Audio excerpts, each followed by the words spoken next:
So I've been thinking a lot about back to school and sort of what are the priorities as we think for educators. And for educators, I include K to 12 folks, I include early educators, early childhood educators, post-secondary educators, and just sort of thinking about the September time and what matters most. And one of the things that you'll see referenced all the time, and not just at this time, like of the year, it's a continuous conversation in education, is this idea of relationships. And I agree. First off, I'm going to put it right out there, like relationships matter and they're really, really important. And to me, they are a core of teaching and what we do as educators. But I'm also left at the same time thinking, well, we've been talking about relationships for decades. We've been talking about, how to set up relationship-based schools and education and put relationships first and build relations. We've been talking about this for a very long time. And what might, from a self-reg lens, I be able to add to that or to add to that thinking in terms of what does it actually look like, feel like, sound like, and how do you know when you get there? Because, one thought I had is we talk about you need a relationship with a child, but really, if we think about it, you have a relationship with a child. That's just kind of an automatic if they're in your classroom. That doesn't necessarily mean it's a healthy or a growth promoting relationship in the sense of self-regulation. And so that's sort of what I'm thinking about today. And by no means am I meaning to say that educators aren't trying to have healthy relationships with kids. We are. I mean, you didn't choose this profession if you don't.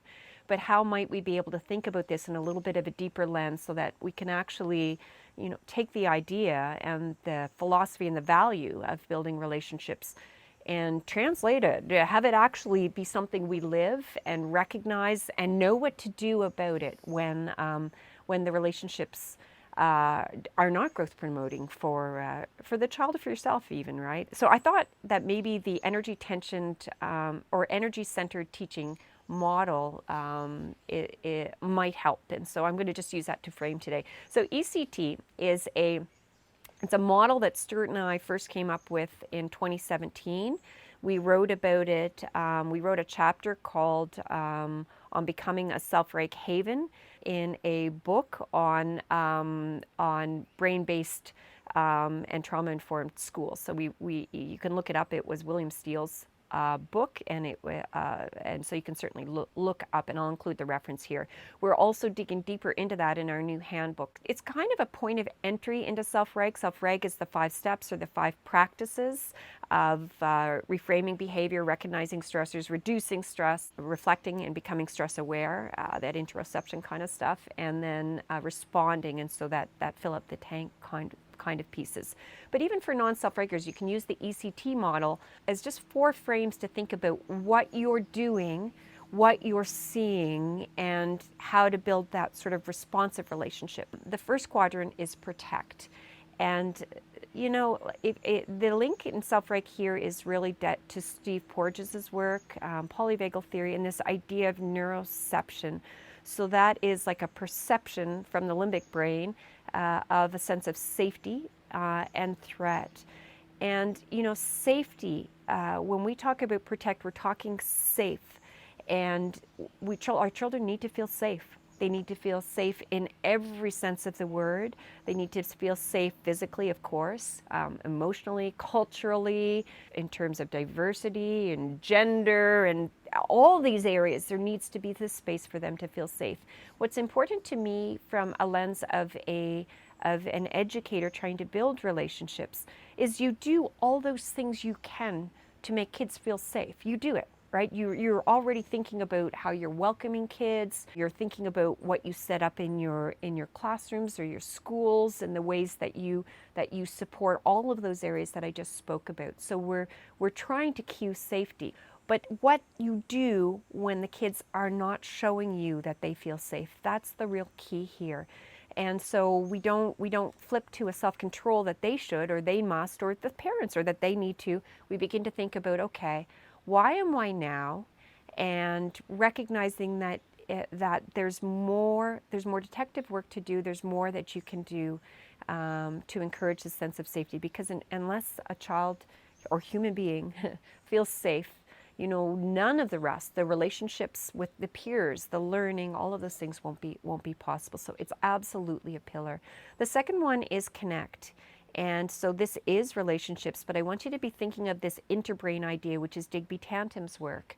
And that's the idea that there's this Bluetooth connection between you and the child, but children in one another, and there's networks of interbrain connections. And you'll know that you are connecting when a child is coming to you, when you'll be able to read some of the signs that they feel. Kids know when we like them, right? They really do. And when we try to understand them, they have a craving to be understood and accepted for who they are. So all of those things we can do to actually connect. But again, thinking about that line, like the interbrain connection, how do I build it?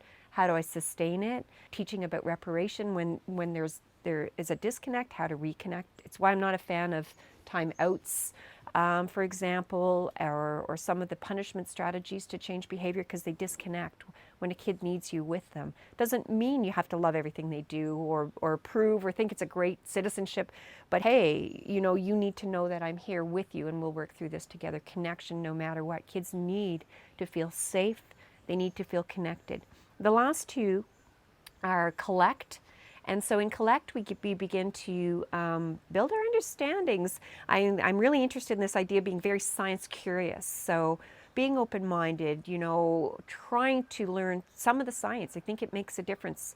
Definitely can never see self-regulation the same after you go deeper into the science and recognize that there's a whole body connected to that one little part of the brain, and what can we learn about it, and how can we figure out the individual differences of a child as well, so getting to know them.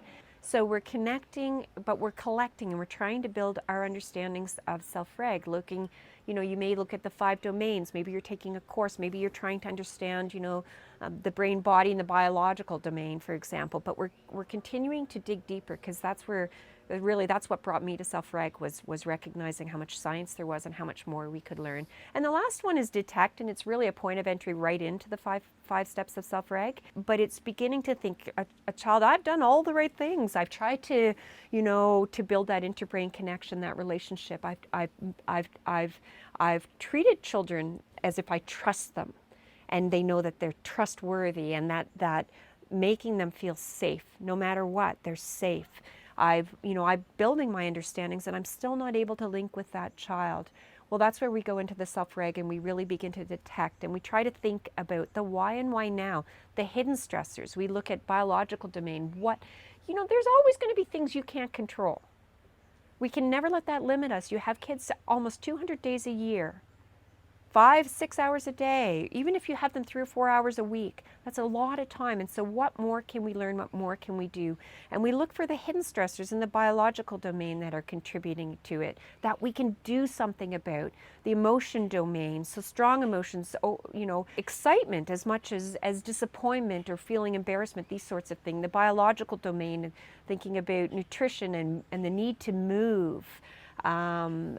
Taking those brain breaks, the little rest that we need, looking at the cognitive domain of multi-step directions, or is it too much too soon, or difficulty organizing, or trying to see through what's being asked in a task, or are we all verbal instead of using some of those visual cues for directions? And so some of the things, what are some of the stressors?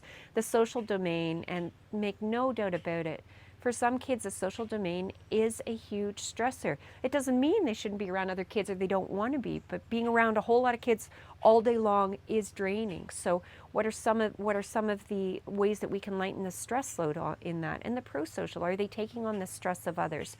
Are they worried about injustices? Do they get upset when someone else gets upset? Do they think others are speaking of them all the time? These can be really heavy stressors for kids. And so we look at the five domains, and what are some of the stressors, the little ones, that we can do something about. So it always starts with you. You cannot land calm if you are not feeling calm, and you don't be hard on yourself if you're not. You say, okay, what can I do right now, to get my brain brain balance, my blue-red brain balance, as Stuart says, and then lend it to this child, lend it to this classroom. What can I do if I notice everybody's starting to slump? How can I think about their energy, and what can I do to bring back the energy in the classroom? What can I do to dial down the tension? It's all part of being an energy-centered teacher. So think about relationships in terms of energy-centered teaching.